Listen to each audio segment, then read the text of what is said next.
quería también tratar un poco cuáles son las cuestiones de más actualidad en este sentido, cuáles son las últimas noticias que hemos recibido.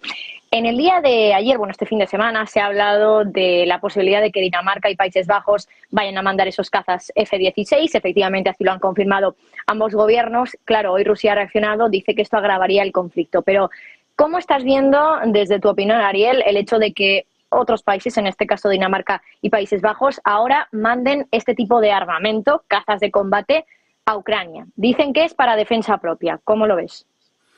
Bueno, defensa propia no, porque son armas de ataque, ¿no? O sea, son equipos de ataque, son equipos muy letales, tan probados como muy letales. Acá hay dos o tres puntos. En primer lugar, hace meses que se habla de los F-16, los famosos F-16. Como lo han dicho los técnicos y los especialistas en esto, entrenar a un piloto en el manejo de un avión de combate de esas características no se hace de un día para otro. No es que como tú o yo podamos cambiar de coche. Bueno, te gusta una marca, te subes a otro y lo vas a conducir y no vas a tener problema. Esto no funciona así. Son equipos de altísima complejidad, muy específicos, donde cada equipo tiene sus condiciones muy particulares y donde, y esto es importante porque las personas quizás a veces lo ven en la televisión o en las películas y no se imaginan, el piloto de combate y sobre todo un caza de estas características es la persona que quizás dentro de las profesiones sufra mayor estrés porque tiene que hacer en el lapso de segundos, una cantidad enorme de gestos, de movimientos, de acciones que los tiene que hacer de manera instintiva. En el día de ayer, en los Estados Unidos, la esposa de un piloto de la Armada de los Estados Unidos decía: mi esposo ha entrenado a pilotos y lleva años entrenarlos porque allí no se puede pensar, no hay tiempo para pensar cuando uno está arriba de un vehículo de esa naturaleza. Entonces, esto tiene una cuota de propaganda. Ahora lo vamos a mandar porque, claro, viene la tercera ola o cuarta ola de la contraofensiva ucraniana, entonces vamos a enviar mayor armamento y esto se alimenta, lo que quiero decir es que se sigue alimentando una ilusión, un cuento. Y el cuento es que Ucrania le va a ganar la guerra a Rusia y Rusia se va a desmoronar. Y Putin va a terminar preso en La Haya, en la Corte Penal Internacional. Un poco es el cuentito, es la fantasía que sobre todo se le quiere transmitir a la opinión pública para que siga soportando lo que se viene, que es un otoño complicado, un invierno complicado en términos de costo de la energía para los europeos, sobre todo, de cierre de fábricas, de desocupación, de falta de inversión en tecnología, en fin, lo que se viene. Entonces, pero como les vamos a ganar la guerra, por eso siempre están agregando algún elemento adicional a esta guerra. Eran los tanques Leopard, los tanques Abrams, después vinieron los misiles de mediano alcance, los de largo alcance, ahora son los F-16. Lo cierto es que, como dijo un alto funcionario del gobierno polaco, en Ucrania ya han muerto más o menos 10.000 polacos. Lo dijeron este fin de semana, 10.000 polacos. Los ucranianos han perdido entre 250 y 300.000 personas, más algo así como 4 millones de mutilados. O sea que estamos hablando de una catástrofe humanitaria, porque acá no importa si son rusos, ucranianos o polacos o donde sea, son seres humanos, son familias, etc. Entonces, este cuentito de que les vamos a mandar ahora los F-16, no se sabe si son 12, si son 14, Holanda, eso no va a cambiar el eje de la guerra. Lo dicen los especialistas con autoridad e independientes. No va a cambiar el eje de la guerra. Esta guerra está perdida desde hace más de 1 año y medio por Ucrania. Entonces alguien dirá, bueno, pero ¿por qué no la terminan? Porque Rusia no quiere terminar la guerra, porque los que están abajo son rusos, la mayoría son poblaciones rusas. Entonces no quiere matar a sus propias poblaciones, porque si no lo hubiera hecho como hicieron la famosa alianza que sacó a Saddam en el 2003, ¿te acuerdas? Bombardeó durante 90 días todo Irak desde el aire, esa es la estrategia que saben hacer, por eso el rol de los F-16 es atacar desde el aire.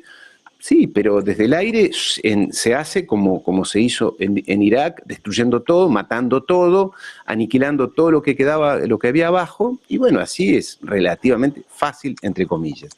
Entonces, para ir al dato me pareció un poco obscena esta imagen de Zelensky y su bella esposa riéndose arriba de un F-16, allí creo que era en los Países Bajos, sacándose fotos y diciendo ahora con estas armas. Son armas letales, letales, que van a conducir a su país a mayor guerra, a mayor enfrentamiento. Y un último punto sobre esto. Lo que sí sorprende, vamos a decir la verdad, y creo que en Washington hay mucha gente que está diciendo, bueno, es el famoso tema de las líneas rojas de Putin. Putin dijo, si me mandan los tanques Abrams y Leopard, eso es una línea roja y vamos a enojarnos mucho. Después, si mandan los misiles de 300 kilómetros, nos vamos a enojar mucho.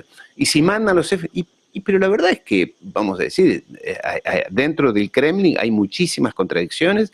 Hay gente como el expresidente Medvedev que dice, bombardeemos Kiev, saquemos a Kiev del mapa, cosa que pueden hacer, pero no lo quiere hacer Putin por razones humanitarias, en fin, por lo que sea.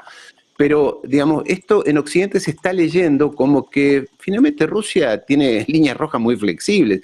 Y esto, de alguna manera, está envalentonando a los chicos allí de Virginia, de Washington, diciendo, bueno, cada línea roja que le ponemos, la pasamos. Los Patriot al principio de la guerra era la línea roja. Entonces en esto también está entrando dudas, y voy a decirlo con mucha franqueza, está entrando dudas en el sur global. Bueno, pero qué flexible es Putin. Al final esta guerra hay que terminarla de una vez, pero esta gente le sigue enviando armamentos y cada vez armamento más agresivo. Los F-16 son armas de ataque muy agresivos, Marta. Claro, me parece súper interesante ese último punto que has comentado, ¿no, Ariel? El hecho de que Rusia siempre habla de líneas rojas, antes los Patriot, luego también los Leopard, claro, ahora F-16 que se están mandando, y aún así tampoco está ocurriendo nada más de lo que ya tenemos encima de la mesa. Es decir, Rusia atacando Ucrania, pero, por ejemplo, Kiev, más allá de alguna, bueno, es verdad, algún ataque, alguna bomba que ha habido aislada, tampoco se está bombardeando la ciudad, ¿no? Claro, exactamente. Sí, acá hay que dejarlo claro, Rusia no termina esta guerra al estilo Terminator, por decirlo de alguna manera, porque no quiere. Yo sé que hay mucha gente que dice Rusia no termina la guerra porque no puede, porque no tiene armamentos. ¿Recuerdas cuando Ursula von der Leyen dijo van a tener que sacar los chips de los lavarropas porque los vamos a arruinar?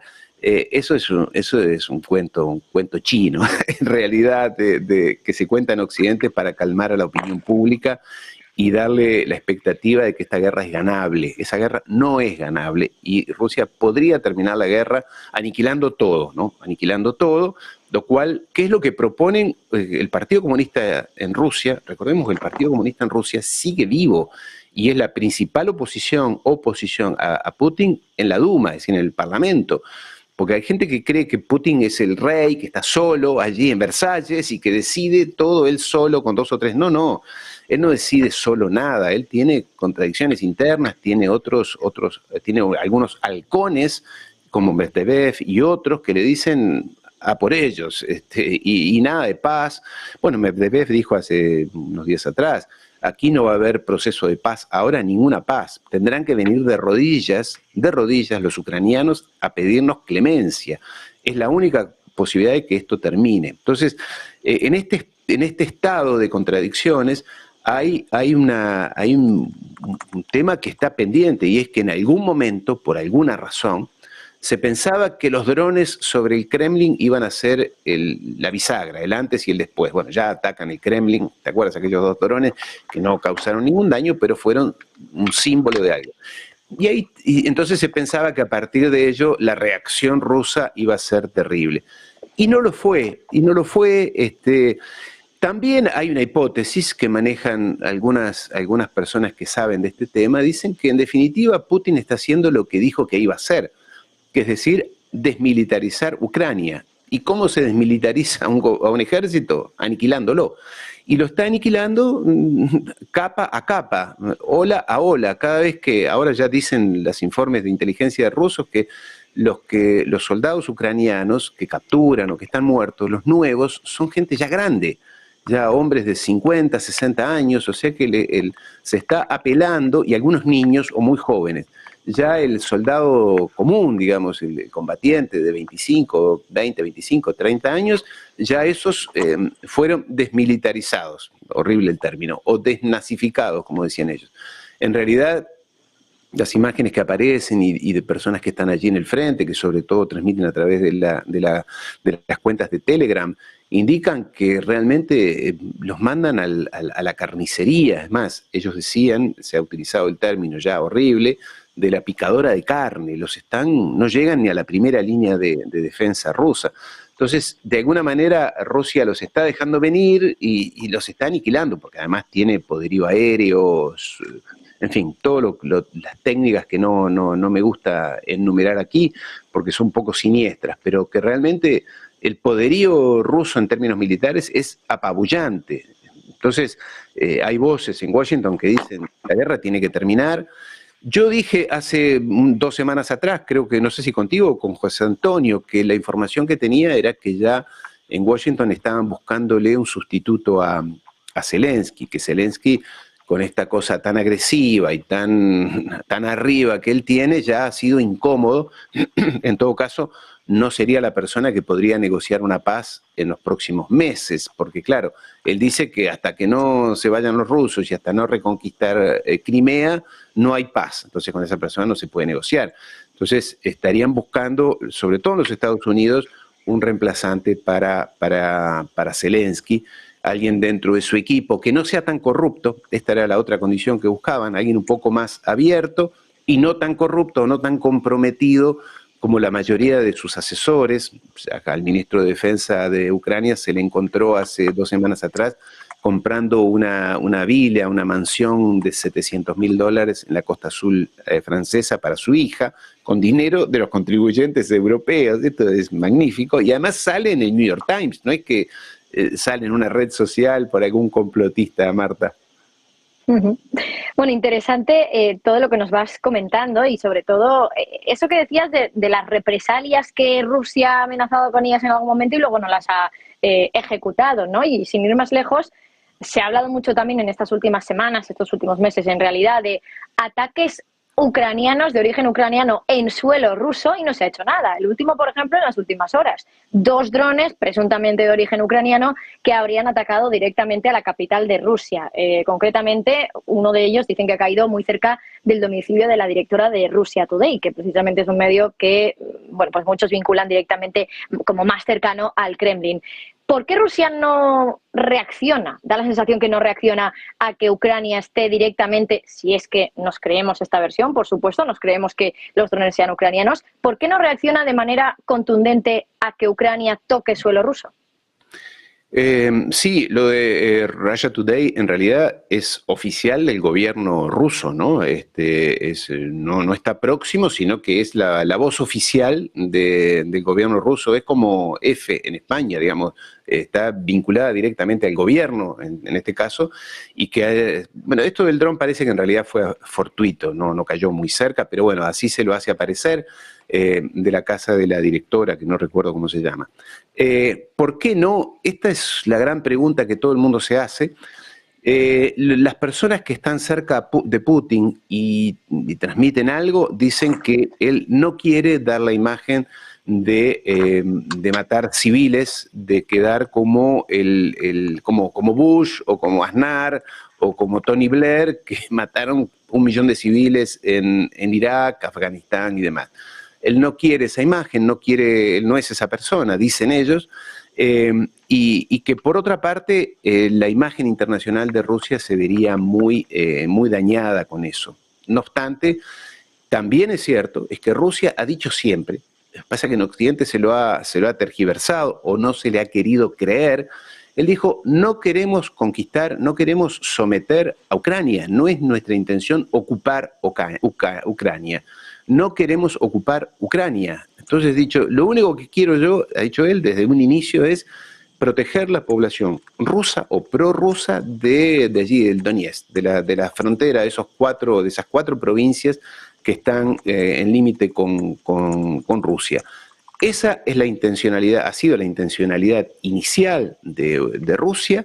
ha sido lo que durante 8 años, porque en realidad recordemos que esto empezó en el 2014, durante 8 años Rusia y Putin en particular apostó a los acuerdos de Minsk, o sea, que se respetara la autonomía de esas poblaciones, que se le diera posibilidad de hablar su propio idioma, en fin, y que no se incorporaran a la OTAN y no se pusieran bases militares allí y que no se lo siguieran bombardeando, cosa que hicieron durante 8 años, matando 15.000 civiles, más o menos, los ucranianos a sus propios compatriotas prorrusos. Cosa que reconocieron Merkel, que reconoció Hollande, el francés, el expresidente, dijeron durante esos 8 años lo que hicimos fue ganar tiempo para armar a Ucrania, entrenarla, darle dinero y prepararla para ser más agresiva contra Rusia. Entonces, no obstante, Rusia dijo durante esos 8 años, y lo dijo en diciembre del 2021, es decir, antes de la invasión,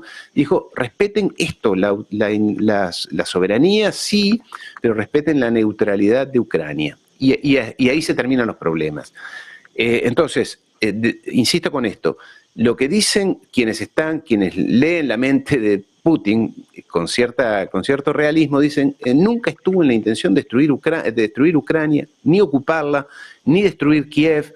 Bueno, en esto también hay que ver que a veces uno como ciudadano dice, bueno, si el otro ataca, yo respondo. Es decir, esto de la represalia, del ojo por ojo, de si alguien ataca a mí, yo le voy con una granada más grande. Esto, salvo los anglosajones, que sí reaccionan así, porque cuando pasó lo de las Torres Gemelas, sin ningún fundamento y totalmente equivocados, los norteamericanos dijeron, fueron los afganos y fueron los iraquíes, que tienen además armas de destrucción masiva, vamos a invadirlos como respuesta. Esta reacción, diría, infantil, primaria, un poco subdesarrollada que tiene esta gente, muy, muy básica, me atacan, ataco. No siempre se reacciona así, y no siempre hay por qué reaccionar así. Creo, insisto, todo esto que está pasando de los drones y algunos ataques allí también dentro de Crimea, en realidad no le hacen daño específico a Rusia y no va a cambiar el curso de la guerra. Sé que es difícil de entender. Uno dice, bueno, si le tiran drones, que le tire un misil. Y esta disproporción, no siempre todos los gobiernos ni todos los líderes políticos reaccionan de la misma manera. Estamos acostumbrados por las películas de Hollywood, estamos acostumbrados por estos prepotentes que hay allí en Washington, a que me haces algo y yo te tiro con todo. Y no es así, y no debe ser así, y el mundo que viene no tiene por qué ser así. Y vamos a hacer, y con esto lo concluyo, lo de los drones sobre Rusia y el asesinato, inclusive, te acordarás, que cumple ahora un año, de Nugina Alexander, la hija del filósofo, esta chica joven que murió en un atentado el año pasado, la hija del filósofo ruso, allí en Moscú, fueron en algunos casos hasta provocaciones, sin duda, buscando esa reacción, buscando esa escalada, buscando que Rusia reaccione desmesuradamente. Y esta gente se mide, dice, no está en mi interés, hace un cálculo y dice, no sería lo mejor que yo reaccione aniquilando, destruyendo toda Kiev, por ejemplo. Cosa que, una vez más, pueden hacer y podrían hacerlo, tienen los medios técnicos. Entonces, esta mentalidad que se nos ha instalado en el mundo en las últimas décadas de creer que si alguien me hace algo y si soy el más fuerte, uso mi fuerza desmesuradamente, como sí hacen los norteamericanos. Insisto, lo hicieron en Afganistán, en Irak, en Siria, en Libia, en Sudán, y lo quieren hacer ahora en Níger otra vez, Marta. Bueno, pues muy interesante todo lo que acabas de comentarnos, Ariel. Vamos a continuar hablando de Ucrania, porque hoy ha hablado Zelensky en esa ruta por los países nórdicos que está haciendo estos días. Y, por ejemplo, ha alertado un poco a los países vecinos de Rusia. Dice que todos van a estar en peligro si Ucrania no prevalece. Da la sensación de que es un poco el mismo mensaje, ¿no?, que suele trasladar siempre, para que el resto tengan miedo y sigan ayudando a Ucrania. No sé si en esto Zelensky está siendo demasiado alarmista o si tiene algo de razón.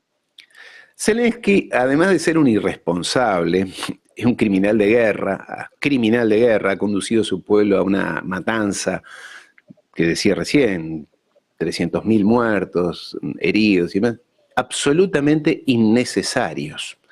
Y contigo he hecho varias veces la misma pregunta. que las dos mismas preguntas que las reitero y no aparece la respuesta lógica. ¿Qué ha ganado Ucrania con esto? ¿Y qué va a ganar dentro de meses, semanas, cuando tenga que finalmente sentarse a negociar, haya perdido una gran parte de su territorio, haya perdido el acceso al mar? Porque esto de Odessa creo que se va a concretar, la conquista de Odessa por parte de Rusia.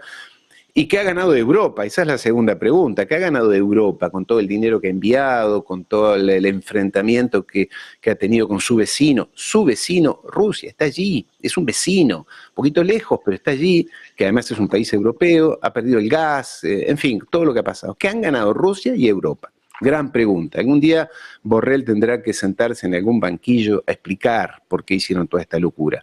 Pero bueno, esto de Zelensky diciendo que Rusia va a invadir al resto de los países o que si él no gana las democracias del mundo, es una estupidez. Este hombre es un irresponsable, siempre ha sido un irresponsable. Creo que está muy sometido a algunos consumos que él hace, que está demostrado, no es un complot, y que está sujeto a golpes emocionales, ¿sabes?, puntuales.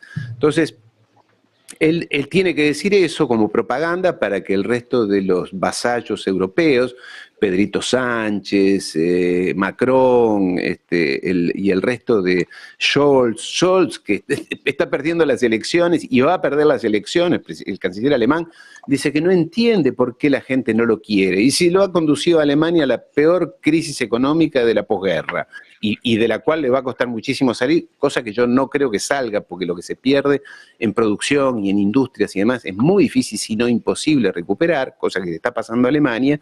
Entonces, él tiene que de alguna manera darles, como se diría, darle letra, darle excusas, explicaciones al mundo de por qué esta guerra tiene que continuar, porque si no, los rusos van a llegar hasta Lisboa. Es decir, van a arrasar con las democracias europeas. Una verdadera estupidez, un delirio propio de este hombre, alentado sobre todo por los británicos, y asustar a la gente, porque hay que asustar.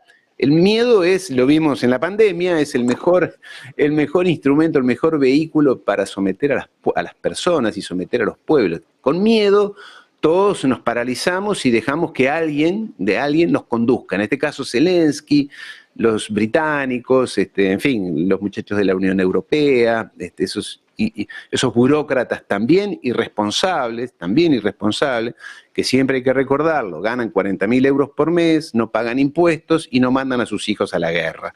Ellos hablan desde el púlpito y dicen lo que otros tienen que hacer, y otros son los que mueren, y otros son los que pagan los impuestos, para que ellos, sin que nadie les haya autorizado, acá no ha habido ni un referéndum, ni votaciones de ningún tipo, Borrell y Úrsula destinen miles de millones de euros de los contribuyentes europeos a la guerra. Se los saquen a los agricultores españoles, se los saquen a las pequeñas y medianas empresas europeas y se lo manden a la guerra. Entonces, para ir al tema de vuelta, esto hay que darle una explicación. Y entonces Zelensky dice, cuidado porque los rusos van a llegar hasta, no sé, en cualquier momento va a decir que van a llegar hasta París, cosa que es obviamente una estupidez. Este hombre ya claro, era un cómico, ¿sabes? Era un actor cómico, entonces él nunca entendió bien la diferencia entre la realidad y la fantasía. No estoy hablando mal de los actores cómicos, a los que respeto mucho y quiero mucho y me gusta,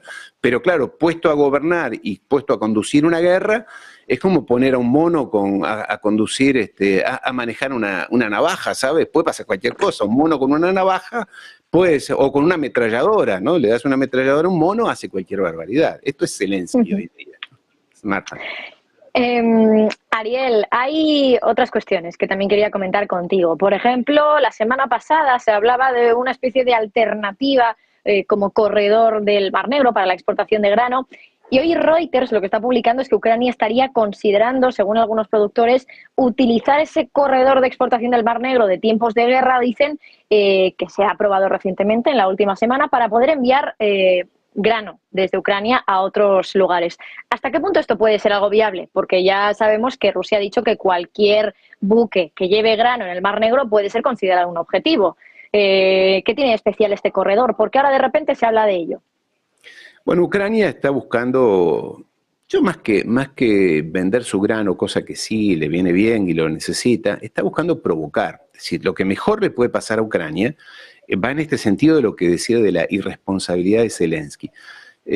Lo que mejor le podría pasar a Zelensky es que Rusia hundiera algún buque con granos, y sobre todo, mejor aún, si ese buque fuera de alguna bandera, de algún miembro de la OTAN, digámoslo de alguna manera. Eso sería fantástico, porque sería la excusa ideal para que esta guerra escalara a niveles superiores.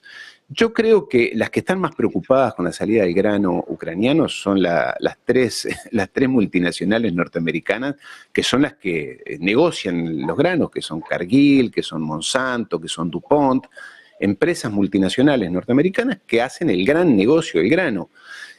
Ucrania hoy, y ya el gobierno ucraniano es un Estado fallido, ya lo era antes, es un Estado fallido, además carcomido por la corrupción, que la venta, el ingreso o no de dinero servirá para alimentar las fortunas de algunos avivados allí en torno a Zelensky, las fortunas personales que están en paraísos fiscales, están en Malta, están en Chipre, en Liechtenstein. Ahora me he enterado que hay inversiones importantes de ucranianos en Liechtenstein, otro paraíso fiscal allí en Europa. Entonces, aquí de alguna manera lo que está sobre el tapete es cómo hacemos para que esta guerra se complique más, escale más, y que ocurriera en todo caso un bombardeo o el hundimiento de algún buque por Rusia, de algún buque con granos, sería genial, sería espectacular para los amigos ucranianos y sobre todo para Zelensky, para su causa. Yo creo que en este caso lo más importante es que Rusia ha bombardeado y ha prácticamente destruido todas las terminales cerealeras que tenía Ucrania en el sur, sobre todo allí en la salida del río Dnieper. Hay un par de lugares que no recuerdo sus nombres, el bombardeo muy importante al puerto de Odessa, que mira tú qué particularidad, y tiene que ver con lo que decíamos justo al inicio de los intereses hasta contradictorios que pueden tener los países. ¿Sabes quién es el dueño de dos de las terminales cerealeras más importantes de Ucrania? Son empresas chinas, es China, empresas, pero son el gobierno chino. China era un gran inversor allí en Ucrania y particularmente en terminales portuarias que se dedican al manejo de cereales, o sea, la salida de cereales, de puertos ucranianos. China, inversor allí, y por eso China, sabemos, que en algún momento le dijo a Rusia, bombardea todo, pero esas terminales déjamelas porque son mías, aunque parezca mentira, pero estas cosas funcionan así. Entonces, pero no sé qué capacidad tenga realmente hoy Ucrania de sacar granos por esa región. Creo que lo está intentando, lo intentó a través de Croacia, salir por el otro lado, por el otro mar, de forma tal de evitar este posible riesgo. En todo caso, era lo que estaban intentando hacer Cargill y Monsanto, o sea, buscar otras vías, pero son complicadas porque hay que hacerla por tren, una parte por tren, es costoso, es difícil, en fin. Aquí creo que el tema de los granos ya es un tema que no se puede discutir más.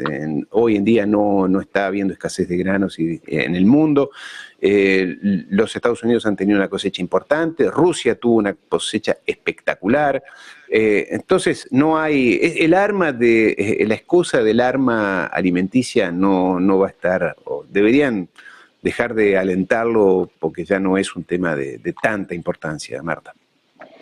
Ariel, nos estamos quedando sin tiempo, se me quedan muchísimos temas en el tintero que quería comentar contigo. Por ejemplo, ese fracaso, si se puede llamar así, bueno, del alunizaje que había intentado Rusia en la Luna, finalmente no lo ha conseguido, se ha chocado esa nave. Ahora se supone que bueno, el mundo está mirando con mucha expectación a India, lo que puede hacer con el alunizaje que está preparado para los próximos días. Ariel Umpierrez, como siempre, economista e historiador especialista en geopolítica. Un placer tenerte y muchísimas gracias por estar aquí con nosotros en Negocios Televisión en Todo Geopolítica. Un placer, Marta. Muchas gracias. Hasta la próxima semana. Hasta la próxima, Ariel. Y bueno, como le decía al invitado,